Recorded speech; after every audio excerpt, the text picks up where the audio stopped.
بسم الله الرحمن الرحيم الرحمن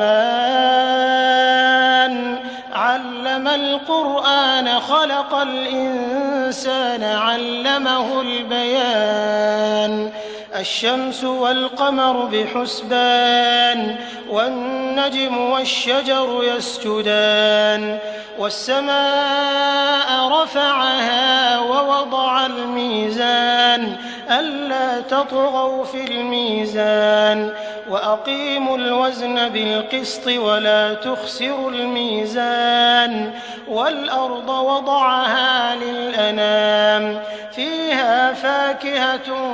والنخل ذات الأكمام والحب ذو العصف والريحان فبأي آلاء ربكما تكذبان خلق الإنسان من صلصال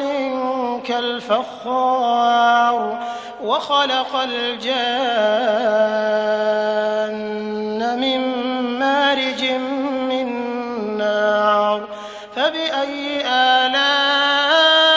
ربكما تكذبان رب المشرقين ورب المغربين فبأي آلاء ربكما تكذبان مرج البحرين يلتقيان بينهما برزخ لا يبغيان فبأي آلاء ربكما تكذبان يخرج منهما اللؤلؤ والمرجان فبأي آلاء ربكما تكذبان وله الجوار المنشآت في البحر كالأعلام فبأي آلاء ربكما تكذبان كل من عليها فان ويبقى وجه ربك ذو الجلال والإكرام فبأي آلاء ربكما تكذبان يسأله من في السماوات والأرض كل يوم هو في شأن فبأي آلاء ربكما تكذبان سنفرغ لكم أيها الثقلان فبأي آلاء ربكما تكذبان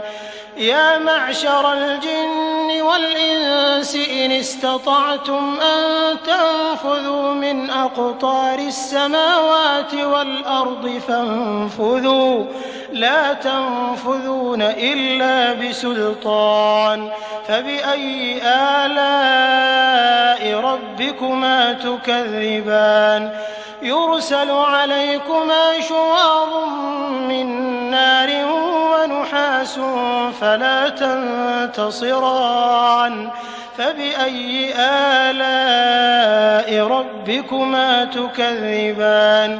فإذا انشقت السماء فكانت وردة كالدهان فبأي آلاء ربكما تكذبان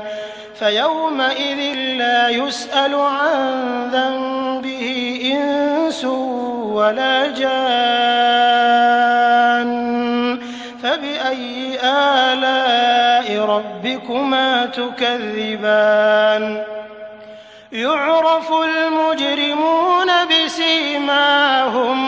بسيماهم فيؤخذ بالنواصي والأقدام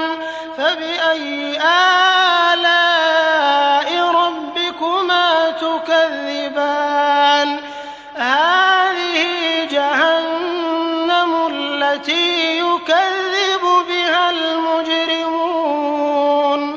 يطوفون بينها وبين حميم آن فبأي آلاء ربكما تكذبان ربكما تكذبان ربكما تكذبان ربكما تكذبان ربكما تكذبان ربكما تكذبان ربكما تكذبان ربكما تكذبان ربكما تكذبان ربكما تكذبان تكذبان ولمن خاف مقام ربه جنتان فبأي آلاء ربكما تكذبان ذواتا أفنان فبأي آلاء ربكما تكذبان فيهما عينان تجريان فبأي آلاء ربكما تكذبان فيهما من كل فاكهة زوجان فبأي آلاء ربكما تكذبان متكئين على فرش بطائنها من استبرق وجنى الجنتين دان فبأي آلاء ربكما تكذبان فيهن قاصرات الطرف لم يطمثهن إنس قبلهم ولا جان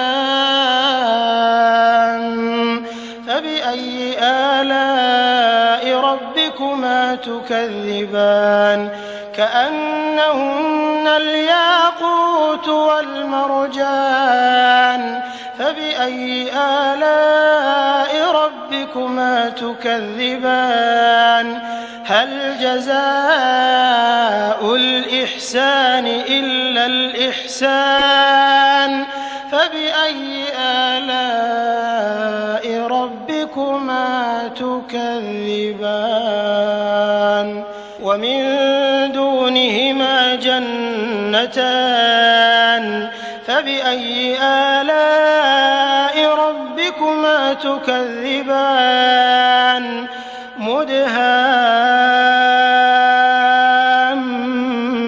مدهامتان فبأي آلاء ربكما تكذبان فيهما عينان نضاختان فبأي آلاء ربكما تكذبان فيهما فاكهة ونخل ورمان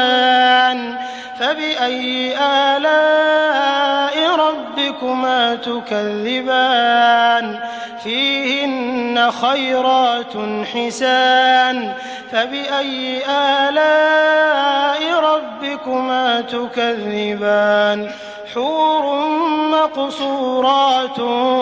في الخيام فبأي آلاء ربكما تكذبان لم يطمثهن إنس قبلهم ولا جان فبأي آلاء ربكما تكذبان متكئين على رفرف خضر وعبقري حسان فبأي آلاء ربكما تكذبان تبارك اسم ربك ذي الجلال والإكرام